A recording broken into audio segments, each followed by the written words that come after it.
4 महीने से आप लोग वहाँ बैठे हो, आप अपनी पार्टी से प्यारे कि किसान प्यारे? आप किसान प्यारा है मुझे। तो पार्टी क्यों नहीं छोड़ते? छोड़ दिला, फिर तो कह दिया छोड़ दी,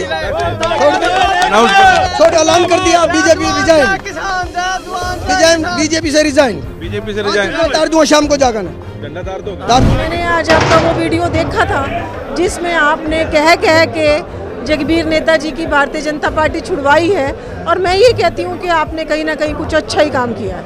ये जो दोगुनी राजनीति बीजेपी वाले कर रहे हैं, मैं उसके खिलाफ, मैं उसको चाहता नहीं। मेरा सवाल ये जो प्रधानमंत्री कहता था कि भाई ये मैं 22 में दुगनी आय किसान की करूंगा, वो समझाओ तो कैसे करेगा? अडानी अंबानी की तो तिगनी चौगनी कर देगा, मेरी तो नहीं होती। हमें तो आज तक पता ही नहीं था कि एमएसपी कानून है। कानून की तो यही मांग की है, मैं करो भाई कानून बनाओ। हमें किस हर प्रधानमंत्री ने कानून बना दिया। इस देश का किसान मजदूर इस कानून को नहीं चाहता, क्यों थोपा हमारे ऊपर जबरदस्ती? मानती हूँ कि उन्होंने हमारी पार्टी के लिए, पार्टी के नेताओं के लिए अपशब्द कहे थे, लेकिन ऐसे लोगों के लिए देखिए, कुलवंती जी जब मैं जिलाध्यक्ष बनी थी तब भी मैंने ये कहा था कि मैं जोड़ने में विश्वास रखती हूँ, ना कि तोड़ने में।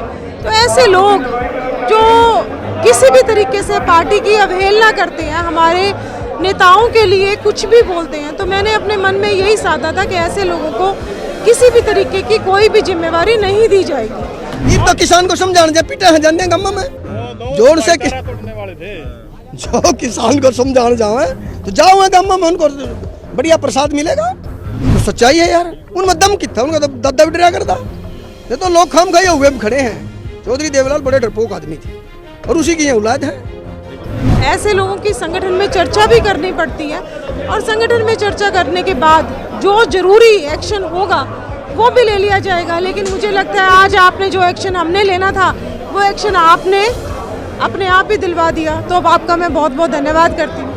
देवीलाल तो किसानों के मुसीहा थे। मैं नहीं मानता, झूठ बोलता था। मैं उसके साथ भी 13 साल रहा।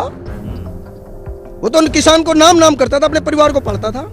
87 की सरकार का उदाहरण देख लो, जितना उसका परिवार के बंदे थे सारे के सारे सरकार के मालिक थे, ओरिजिनल थे। ये नहीं कि भाई वैसे पावर थे, कोई चेयरमैन था, कोई मंत्री था, कोई राज्यसभा का मेंबर था, कोई पार्टी का अध्यक्ष था, कोई एमएलए था, कोई एमपी था।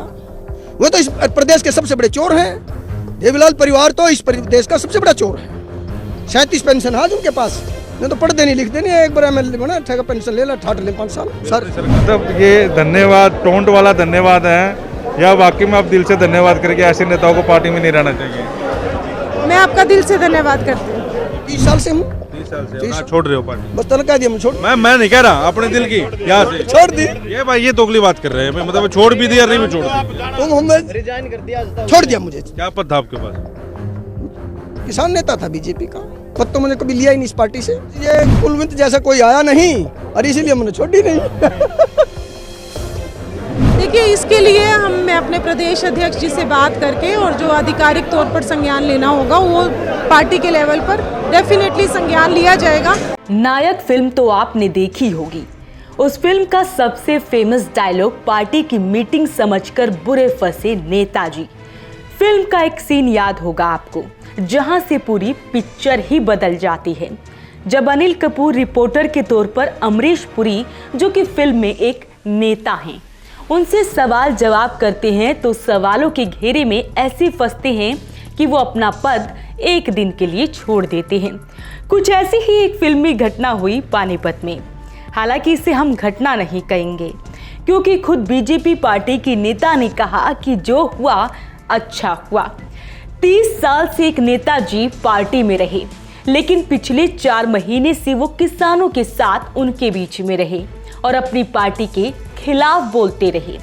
नेताजी की चालाकी तो देखिए, वो पार्टी का साथ नहीं छोड़ रहे थे, लेकिन किसानों के साथ हैं। कल भारत बंद था। इसी दौरान जब वॉइस ऑफ पानीपत द्वारा नेताजी से सवाल किया गया तो वो सभी सवालों में घिरते चले गए। बार बार कहते रहे कि वो खुद से पार्टी नहीं छोड़ेंगे, लेकिन वो किसानों के साथ है। वो कहते दिखे कि वो बीजेपी के इन 3 कानूनों के खिलाफ है, लेकिन पार्टी में है। अब भला ऐसे कैसे हो सकता है? नेताजी सोच रहे थे कि पार्टी में रहकर ही वो किसानों का साथ दे देंगे।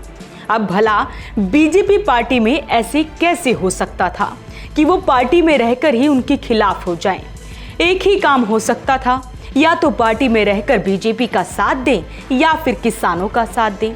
आपको भी कल का वो इंटरव्यू सुनवाते हैं। 4 महीने से आप लोग वहाँ बैठे हो, आप अपनी पार्टी से प्यारे कि किसान प्यारे आप? किसान प्यारा है मुझे। तो पार्टी क्यों नहीं छोड़ते? छोड़ दिया, फिर तो कह दिया छोड़ दी,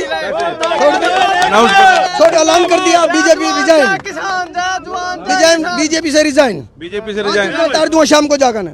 झंडा तार दोगे? ये जो दोगुनी राजनीति बीजेपी वाले कर रहे हैं मैं उसके खिलाफ हूँ, मैं उसको चाहता नहीं। मेरा सवाल ये जो प्रधानमंत्री कहता था कि भाई ये मैं 22 में दुगनी आय किसान की करूंगा, वो समझाओ तो कैसे करेगा? अडानी अंबानी की तो तिगनी चौगनी कर देगा, मेरी तो नहीं होती। हमें तो आज तक पता ही नहीं था कि एमएसपी कानून है। कानून की तो यही मांग की है, मैं करो भाई कानून बनाओ। हमें किस हर प्रधानमंत्री ने ये कानून बना दिया। इस देश का किसान मजदूर इस कानून को नहीं चाहता, क्यों थोपा हमारे ऊपर जबरदस्ती? ये तो किसान को समझाने जा पिटा है जानने गम्मा में जोर से तोड़ने वाले थे। जो किसान को समझाने जाओ तो जाओ गम्मा में, उनको बढ़िया प्रसाद मिलेगा। ये तो सच्चाई है यार। उनमें दम कितना, उनका तो दद्दा भी डरा करता। ये तो लोग खाम खाए हुए खड़े हैं। चौधरी देवीलाल बड़े डरपोक आदमी थे और उसी की ये औलाद है। लेकिन क्या देवीलाल तो किसानों के मसीहा थे। मैं नहीं मानता, झूठ बोलता था। मैं उसके साथ भी 13 साल रहा। वो तो किसान को नाम करता था, अपने परिवार को पालता था। 87 की सरकार का उदाहरण देख लो, जितना उसका परिवार के बंदे थे सारे के सारे सरकार के मालिक थे, ओरिजिनल थे। ये नहीं कि भाई वैसे पावर थे, कोई चेयरमैन था, कोई मंत्री था, कोई राज्यसभा का मेंबर था, कोई पार्टी का अध्यक्ष था, कोई एमएलए था, कोई एमपी था। वो तो इस प्रदेश के सबसे बड़े चोर हैं। देवीलाल परिवार तो इस देश का सबसे बड़ा चोर है। 37 पेंशन आज उनके पास, नहीं तो पढ़ते नहीं लिखते नहीं। एक बार एमएलए बना, अच्छा पेंशन ले ला, ठाट ले 5 साल सर। वीडियो देखी आपने कि वो मीडिया पर ठीकरा फोड़ रहे हैं। उनके कहने पर उन्होंने पार्टी छोड़ दी, लेकिन वहां खड़े जब कुछ युवाओं ने देखा कि जो किसान उनके बीच में हैं वो बीजेपी पार्टी में हैं, तो उन्होंने कहा कि नेताजी पार्टी छोड़ दो क्योंकि आप किसानों के साथ हो। 30 साल से हूँ, 30 साल से और छोड़ रहे हो पार्टी? बस तनख्वाह दिया, मैं छोड़। मैं नहीं कह रहा, अपने दिल की यहाँ से छोड़ दी। ये भाई ये दोगली बात कर रहे हैं, मतलब छोड़ भी दिया नहीं भी छोड़ दी। तुम हमें रिजाइन कर दिया, छोड़ दिया मुझे। क्या पद था आपके पास? किसान नेता था बीजेपी का। पद तो मैंने कभी लिया ही नहीं इस पार्टी से। कुलवंत जैसा कोई आया नहीं और इसीलिए मैंने छोड़ी नहीं। बस तनख्वाह दिया, मैं छोड़। मैं नहीं कह रहा, अपने दिल की यहाँ से छोड़ दी। ये भाई ये दोगली बात कर रहे हैं, मतलब छोड़ भी दिया नहीं भी छोड़ दी। तुम हमें रिजाइन कर दिया, छोड़ दिया मुझे। हालांकि जब नेताजी ने पार्टी छोड़ दी तो ये विषय पूरा दिन चर्चा में रहा। तभी तो बीजेपी की जिला अध्यक्ष डॉक्टर अर्चना गुप्ता ने ये कह दिया कि जो काम उन्हें व उनकी पार्टी को करना चाहिए वो काम मीडिया ने कर दिया। उन्होंने तो कहा कि उनका तो एजेंडा ही था कि जो पार्टी की खिलाफत करेगा वो उसे पार्टी से बाहर कर देंगी।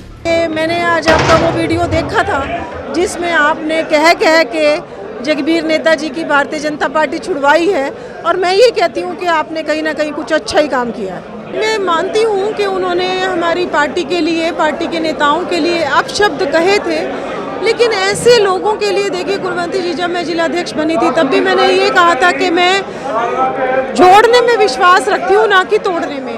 तो ऐसे लोग जो किसी भी तरीके से पार्टी की अवहेलना करते हैं, हमारे नेताओं के लिए कुछ भी बोलते हैं, तो मैंने अपने मन में यही साधा था कि ऐसे लोगों को किसी भी तरीके की कोई भी जिम्मेवारी नहीं दी जाएगी। ऐसे लोगों की संगठन में चर्चा भी करनी पड़ती है और संगठन में चर्चा करने के बाद जो जरूरी एक्शन होगा वो भी ले लिया जाएगा। लेकिन मुझे लगता है आज आपने जो एक्शन हमने लेना था वो एक्शन आपने अपने आप ही दिलवा दिया, तो अब आपका मैं बहुत बहुत धन्यवाद करती हूँ। मतलब ये धन्यवाद टोंट वाला धन्यवाद है या वाकई में आप दिल से धन्यवाद करके ऐसे नेताओं को पार्टी में नहीं रहना चाहिए? मैं आपका दिल से धन्यवाद करती हूँ। देखिए, इसके लिए मैं अपने प्रदेश अध्यक्ष जी से बात करके और जो आधिकारिक तौर पर संज्ञान लेना होगा वो पार्टी के लेवल पर डेफिनेटली संज्ञान लिया जाएगा। हालांकि पार्टी को छोड़ने के बाद नेताजी मन ही मन अपने आप को कोस रहे होंगे कि वो मीडिया के सामने क्यों आए, क्योंकि उनके साथ तो ऐसा हुआ कि वो पार्टी की मीटिंग समझ वॉइस ऑफ पानीपत के सवालों के बीच बुरी तरह फंस गए। हालांकि उन्होंने नायक फिल्म की तरह एक दिन के लिए नहीं बल्कि पूरी पार्टी ही छोड़ दी। तो ऐसे में बेचारे नेताजी, लेकिन चलो जो हुआ अच्छा हुआ। कम से कम अब वो एक नाव में तो सवार हैं और वो नाव है किसानों की। तो आपकी इस खबर को लेकर क्या राय है हमें कमेंट बॉक्स में जरूर लिखें। वॉइस ऑफ पानीपत के लिए Kulwant Singh.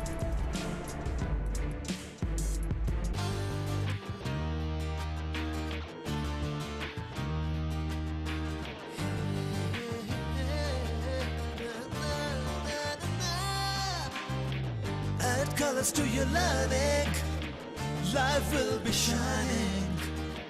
You'll have a better future and you'll be smiling. Pride Sanskriti School, a better place, a better world. Pride Sanskriti School, सपनों से बेहतर कल. Pride Sanskriti School, add colors to your learning. Pride Sanskriti School, your life will be shining.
Carrier AC 100 वर्षों से विश्वसनीय।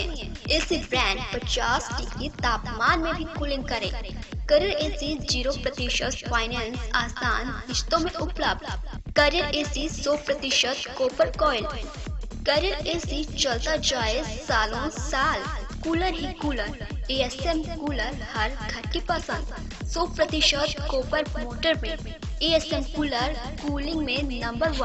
Balaji electronic near Federal Bank GT road Panipat 98122145